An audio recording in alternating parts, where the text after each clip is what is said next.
اعوذ باللہ من الشیطان الرجیم بسم اللہ الرحمن الرحیم وبہ نستعین وهو خیر الناصر ومعین اللہم وفقنا لما تحب وترضى واجعل عاقبۃ امورنا خیرا ولا تکلنا الی انفسنا طرفۃ عین ابدا۔ امید کرتا ہوں کہ آپ سب خیریت و عافیت سے ہوں گے۔ خداوند متعال سے دعا ہے کہ اللہ آپ سب کو اپنے حفظ امان میں رکھے اور اپنے مقاصد عالیہ میں کامیاب فرمائے۔ خوب گفتگو جو ہے ہماری یہاں تک پہنچی کہ انسانیت یا انسان کے متعلق مغرب کے فلاسفہ نے مختلف اس کی تعریف کی ہے، اور ہر ایک کی تعریف کرنے کی وجہ وہ کیونکہ اب تک اتنا جان چکے ہیں اس کی آگاہی ہے۔ یعنی ہر انسان نے جو کسی فلاسفہ نے اگر انسان کی تعریف یہ کی ہے کہ وہ خواہشات رکھنے والا حیوان ہے، تو اس کی وجہ یہ ہے کہ اس کے پاس جو تھی نالج، علم کا ذخیرہ، وہ جتنا تھا اس کے متعلق اس نے انسان کو دریافت کی ہے۔ یہ مغرب کے بعض لوگوں نے انسان کے متعلق کہا کہ انسان تنہا ہے، جو ہے وہ زندہ ہے، مخلوق ہے، باقی کوئی اصلا زندہ نہیں ہے۔ یہ مین ڈفرینس ہے۔ تو اس نے اگر یہ چیز کہی تو اس کی بنیاد کیا ہے کہ اس کے پاس جو علم حاصل کرنے کے ذرائع تھے، ٹھیک ہے، جو کتابیں تھیں وہ اتنی ہی تھیں، اسی کے مطابق اس نے سوچا۔ اصل جتنی انسان اپنا ذہن جو استعمال کرتا ہے، یہ عقل سے جو نیا نتیجہ نکالتا ہے، تحقیق کرتا ہے، اس تحقیق کے لیے جو اصل بنیادی متون کی ضرورت ہے، جو بنیادی علم کی ضرورت ہے، جو بنیادی محرکات کی ضرورت ہے، وہ محرکات جیسی انسان کو ملیں گی، انسان کا عقل اسی کے مطابق نتائج اخذ کرے گا۔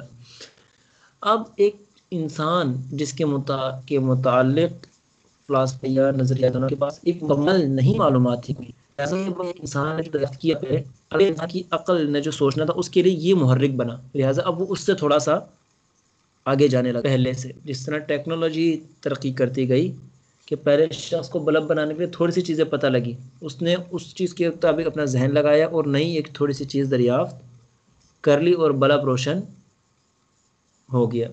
لیکن اس کے بعد جو انسان آیا، اس کے لیے جو ابتدائی چیزیں تھیں، وہ جو اس کی عقل کا نتیجہ تھیں، وہ اس کے لیے ابتدا کی حیثیت رکھتی تھیں، لہٰذا یہ محرک بنی، اس کے ذہن نے اس سے آگے ڈیولپمنٹ کی، ٹھیک ہے، لہٰذا آج انسان اس نتیجے پہ پہنچ گیا۔ مثلا ہم سے پہلے والے بندے نے شروع میں موبائل بنایا، لیکن اس کے اگلے والوں کے لیے اب وہ موبائل بنیاد نہیں تھا، وہ اس کے ذہن کا نتیجہ نہیں تھا، وہ اس کے لیے بنیاد تھا۔ یہ تو اس کو پہلے ہی آتا تھا کہ کال کرنے کے لیے ایک چیز اور ایس ایم ایس کرنے کے لیے ایک چیز ہے۔ اب اس نے اس سے نئی ٹیکنالوجی ٹچ نکالا، پھر 3G، پھر 4G۔ اب جو نئی نسل آئے گی اس کے لیے 4G بنیاد ہوگی، ذہن چلائے بغیر ان کو پہلے سے معلوم ہے کہ 3G اور 4G وہ اس سے بھی آگے نہیں، اور جو اگلی انوویشن ہے وہ کتنی آگے تک جائے گی، ترقی کتنی ہوگی، کتنی زیادہ انوویشن ہوگی، کتنی زیادہ انوینٹ ہوگی، ان سب کا دار و مدار کیا ہے کہ اگلے شخص کو اس کے ذہن استعمال کرنے کے لیے، فکر کرنے کے لیے بنیادی مواد کتنا ترقی یافتہ شکل میں ملا ہے۔ جتنے اس کو بہترین مواد میں ملے گا، بڑا کام ہوا، وہ اس سے اگلے اسٹیپ میں جائے گا، ٹھیک ہے۔ لہٰذا مسلمان ممالک کے پاس، ہمارے پاس وہ سارے کلیات اور فارمولے جو مغرب کے پاس ہیں ٹیکنالوجی کے، وہ نہیں ہیں آج۔ لہٰذا ہمارا سائنسدان جب سوچتا ہے تو اتنا زیادہ آگے نہیں جا پاتا۔ جس طرح پہلے مسلمانوں کے پاس تھا، مغرب مسلمانوں کا کیا تھا، محتاج تھا ایک زمانے میں، جب مغرب مسلمانوں کے پاس سارے علمی کلیات تھے اور مغرب مسلمانوں سے آ کر لیتا تھا۔ آج یہ تو الٹ ہے۔ جس طرح ٹیکنالوجی کے لیے اگلی ٹیکنالوجی کی بنیاد، کتنی ٹیکنالوجی آگے جائے گی، اس کا دار و مدار یہ ہے کہ جو شخص اس ٹیکنالوجی پر ورک کر رہا ہے اس کے لیے بنیادی علوم یا بنیادی معلومات کیا ہیں اس کے پاس۔ اسی طرح جب انسانیت کی تعریف کی باری آتی ہے تو جو بھی شخص انسان کی تعریف کرنے جا رہا ہے، اس کی تعریف کا دار و مدار اس بنیاد پر ہے کہ اس کے پاس موجودہ معلومات کتنی آگے سطح کی ہیں۔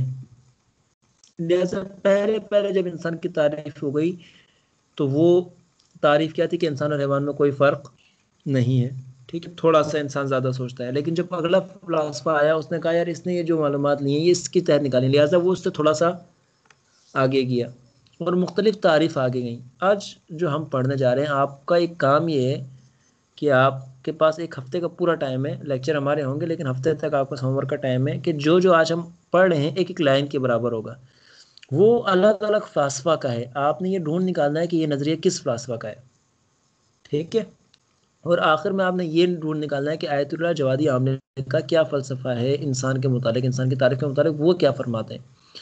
جو ہمارے پرانے طالب علم ہیں جیسے ڈاکٹر سلبیہ اور فراست بھائی، انہیں معلوم ہے کیونکہ جب ہم رمضان میں پڑھ رہے تھے پچھلے سال رمضان میں، ٹھیک ہے، نہیں رمضان سے پہلے تھوڑا سا، ٹھیک ہے، جب ہم یہ پڑھ رہے تھے تب ہم نے ایک ویڈیو ان کو چلائی تھی، جس ویڈیو کے اندر ایران کے ایک بہت بڑے اسکالر وہ تمام تعریفیں بیان کر رہے تھے، لیکن جو ویڈیو ایڈیٹنگ ہے اس ایڈیٹنگ میں اس فلاسفہ کے نام آ رہے تھے ان کے، کہ یہ انسان کی جو تعریف ہے وہ کس فلاسفہ نے کی، یہ تعریف کس فلاسفہ نے کی ہے. ٹھیک ہے.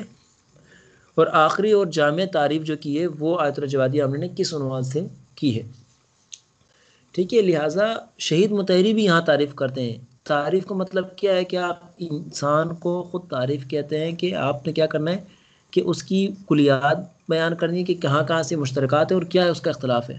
ٹھیک ہے. وہ اختلافات بھی واضح کرنے ہیں. لہٰذا شہید مطہری نے انسان کا حیوان سے اختلاف ایک الگ بیان کیا. آئے ہم خود جو ہے نا شہید مطہری کا ذرا پڑھتے ہیں شہید کیا فرما رہے ہیں. ہم نے ہابس کا نظریہ پڑھا جس کو یہاں پر ہابر لکھا گیا ہے. ہابس کا نظریہ کہ اس کے نزدیک انسان اور حیوان میں کوئی فرق نہیں تھا. ٹھیک ہے. معمولی ترین کا بھی فرق نہیں تھا.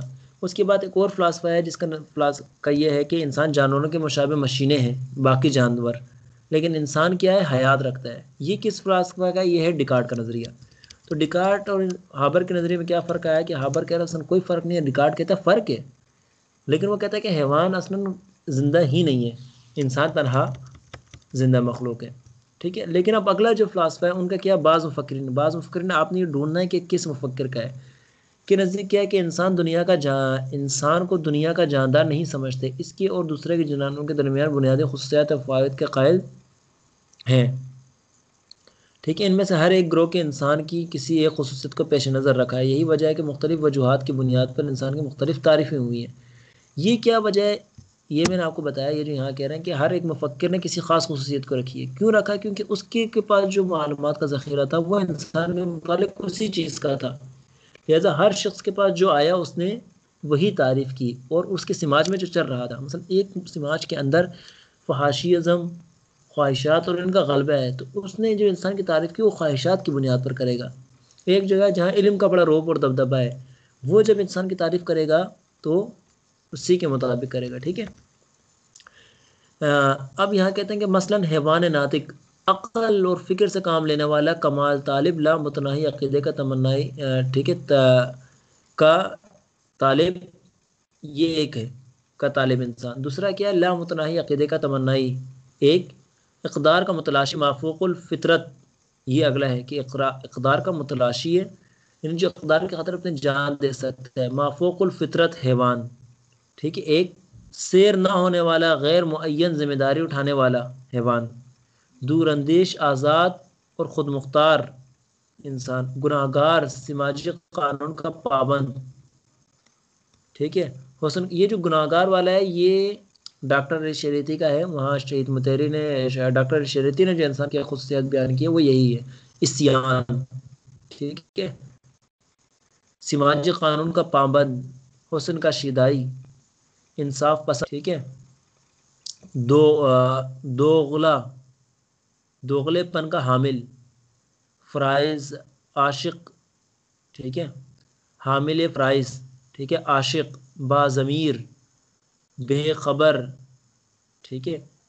ایجاد و تخلیق کرنے والا، تنہا. مضطرب عقیدہ پرست، آلات ساز، مہم جو، خیال تراش.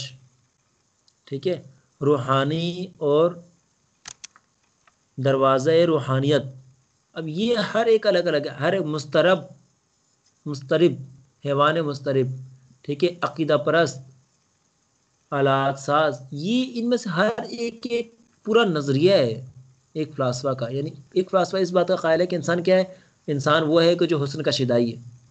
کچھ نے کہا کہ انسان وہ ہے جو انصاف پسند ہے، کچھ نے کہا انسان کیا کہا انسان دوغلا ہے، حیوان میں نہیں ہے انسانیت میں ہے، بعض نے کہا انسان کیا کہا انسان عاشق ہے، ٹھیک ہے، بعض نے کہا انسان کیا ہے کہا انسان جو ہے وہ مہم جو ہے مختلف جو ہے مہم کی طرف جاتا ہے، وہ مختلف کاموں کی طرف جاتا ہے، بعض نے کہا روحانیت کی طرف رکھنے والا ہے۔ ان میں سے ہر ایک نے کیا کہا حیوان سے کیوں الگ ہے، بعض نے کہا عقل کی وجہ سے، بعض نے کہا مافوق الفطرت ہونے کی وجہ سے، بعض نے کہا کہ سیر نہیں ہوتا یہ کبھی بھی، ٹھیک ہے، کہ نہ کھانے سے نہ کسی چیز سے، بعض نے کہا کہ یہ غیر معین ذمہ داریاں اٹھاتا ہے، معین نہیں ہر قسم کی ذمہ داری اٹھا سکتے ہیں اس وجہ سے الگ ہے، بعض نے کہا دور اندیش ہے اس وجہ سے الگ ہے، بعض نے کہا یہ گناہ گار ہے، حیوان گناہ نہیں کر سکتا اللہ کی اس کے آگے، جو اللہ نے کہا وہی کرے گا، انسان کر سکتا ہے۔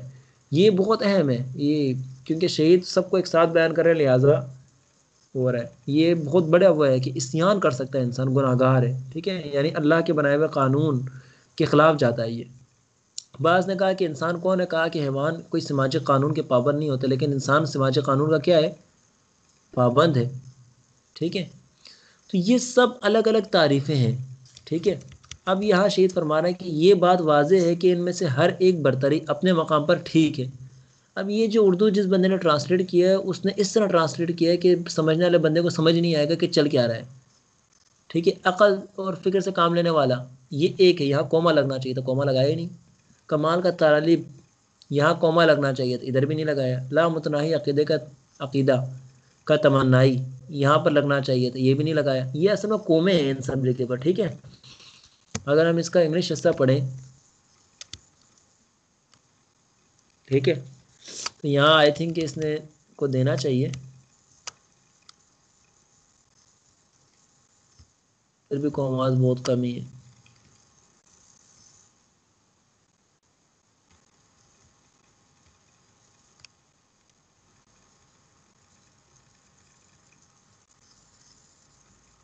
ٹھیک ہے، ادھر بھی جو ہے نا زیادہ جو ہے وہ انہوں نے وہ یہ دے دیا، بعض جگہ یہ دے دیا، بعض جگہ پر اگر آپ دیکھ رہے ہیں تو this is why the man was has been defined different such as thinker, دیکھیں کوما لگا دیا، این ایبسلیوٹسٹ ایک لگا دیا، ایٹرنل بینگ کوما لگا، یہ کومے ہیں ہر جگہ پر، یہاں سمجھ میں آتا ہے کیا الگ الگ ہے، ٹھیک ہے۔ انڈیفائنیبل بینگ یعنی جس کی تعریف نہیں ہو سکتی، a responsible being, a dedicated being, a futurist, a free being، یعنی ہر ایک کوما ہے، یعنی ہر ایک تعریف ہے۔ آپ کا کام یہ ہے کہ آپ نے ان میں سے کم 4 کا نظریہ نکالنا ہے کہ یہ 4 کس کے ہیں، ٹھیک ہے، تاکہ معلوم ہو سکے کہ آپ پڑھ بھی رہے ہیں کہ نہیں پڑھ رہے ہیں۔ ویسے تو آپ گوگل پہ لگا لیں، آپ کو مل جائے گا۔ اس جگہ پر آ کر پتہ لگتا ہے کہ ہمیں کیوں ایک الہامی اور قرآنی کتاب کی ضرورت ہے، کیونکہ ہم اس چیز کے بارے میں مکمل نہیں جانتے، لہٰذا تعریف ناقص کریں گے، اور جب تعریف ناقص کریں گے تو اس کے لیے ضروریات سے لے کے ہر چیز کی طلب بھی کیا ہوگی، ناقص ہوگی۔ جب آپ انسان کی تعریف کریں گے کہ یہ تنہا جو ہے حسن پرست ہے، تو اس کی ضرورت کیا ہے، حسن پرستی، بس اس کو کمال کی طرف جانا، اس میں سے کسی چیز کی ضرورت نہیں ہے۔ آگے شہید خود اپنی تعریف بھی کریں گے، ٹھیک ہے۔ آپ نے اگلے لیکچر سے پہلے 2 کام سب سے پہلے کرنا ہے، ایک آیت الجوادی عملی کا نظریہ نکالنا ہے، ٹھیک ہے، تاکہ ہم تطبیق کریں ان دونوں کو آپس میں۔